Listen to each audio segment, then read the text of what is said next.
संविधानाने दिलेल्या जबाबदाऱ्या योग्यरित्या पार पाडायच्या आणि जनतेने दिलेला मॅन्डेट जो आहे त्याचा कुठेही अवमान व्हायला नाही पाहिजे याची काळजी ही सातत्याने आपण घेणं आवश्यक आहे. एकजूट नाहीये का विरोधकांमध्ये? कारण यावेळेला या सगळ्या प्रक्रिया सुरू होत्या, विशेषतः सुनावणी सुरू होती, त्यावेळेला सातत्याने तुमच्यावर सुद्धा आरोप केले जात होते आणि आता संविधानिक प्रक्रियेची दुसरी निवडणूक आहे त्या आयोगावर सुद्धा टीका केली जाते आहे.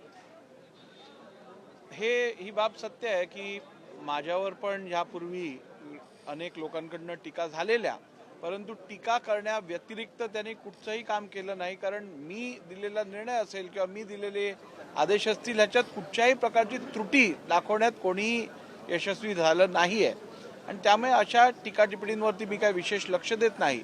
परंतु उद्यापासून मी या विधानसभेच्या अध्यक्ष म्हणून जबाबदारी जेव्हा पार पाडायचा प्रयत्न करीन तेव्हा सर्व माझ्या सहकाऱ्यांची मला साथ लाभेल आणि त्यांच्या शुभेच्छा घेत या महाराष्ट्राच्या जनतेला मी न्याय देईन असा प्रयत्न माझा सातत्याने राहील आणि निरपक्षपणे कुठचाही पक्षपात न करता सगळ्यांना समान न्याय देईन एवढंच आपल्या माध्यमातून सांगतो. सातत्याने भाजपला टार्गेट केलं